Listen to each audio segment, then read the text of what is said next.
Larry Steve McQuilliams is the terrorist who went on a shooting spree last weekend in downtown Austin, Texas. And news broke today that, in fact, he's a Christian terrorist. He's part of a Christian identity movement known as the Phineas Priesthood. This is a group that I've never heard of until today.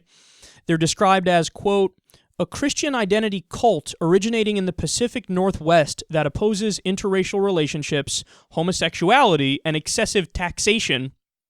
It gets its name from the biblical figure Phineas, who executed an Israelite man who was having sexual relations with an idolatrous Midianite woman.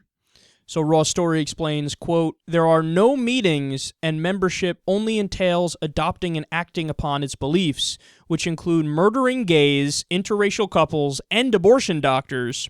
For example, in the 1990s, 3 men in Portland were arrested after robbing banks and bombing the Spokesman Review newspaper. So the beliefs of this terrorist group are laid out in a book called Vigilantes of Christendom, which says the following, quote, it makes little difference whether you agree or disagree with the Phineas priesthood. It is important that you know that it exists, is active, and is near, and is the near, and in the near, future, may become a central fact in your life. The simple fact is, one who is willing to give you his life for what he believes cannot be ignored. And then they say this is chilling. As the kamikaze is to the Japanese, so the Phineas priest is to Christendom. Whoa. So here we have, pretty plainly, a Christian version of Al-Qaeda. We have Christian terrorists who say, yes, no, that's what we stand for. We stand for murdering gay people, murdering interracial couples, murdering abortion doctors, and fighting for Christianity, literally. Now, here's the sad reality. So this story was reported on because last weekend there was the shooting spree in downtown Austin, so they reported on it.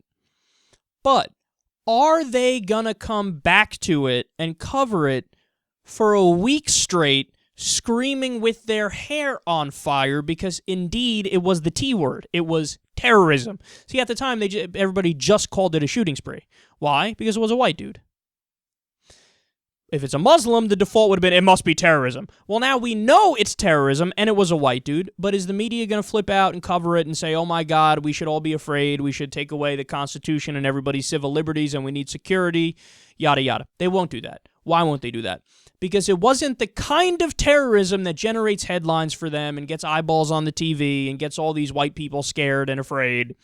It was Christian terrorism. So people yawn it off. When people see it's one of their own tribe and they're doing terrorism in the name of that tribe, you treat it more with kid gloves, or you sweep it under the rug, or you act like, well, whatever, man, that's just a bad apple. Don't let the bad apple spoil the bunch. It's just one crazy person within the group. You can't condemn the whole group for the actions of one person. Oh, right. But you do that with Muslims. You just don't do it with Christians because it's your own. So you look at it differently.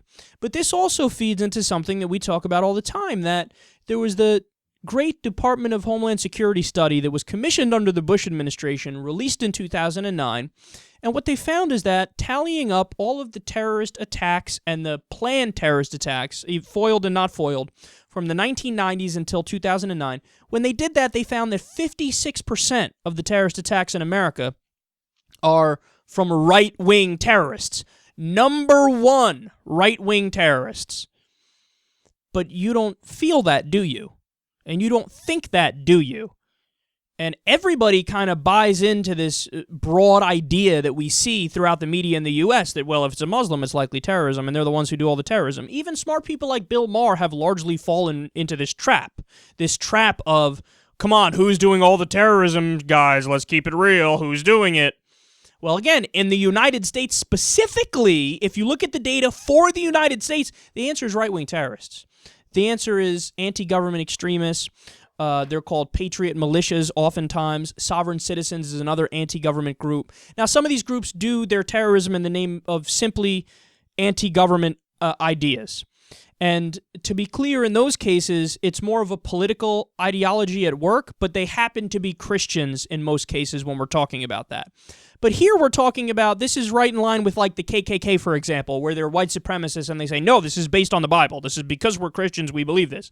So that's like overtly religious terrorism. This is even more overt than that. This is, no, we are a Christian identity terrorist cult. I mean, again, Phineas Priesthood, I never even heard of them until today. And here you have it. They're saying we are the Al-Qaeda of Christianity, and we're going to do terrorist attacks, and watch as the media is asleep at the wheel. They're going to be asleep at the wheel because this isn't the kind of terrorism that fits their narrative.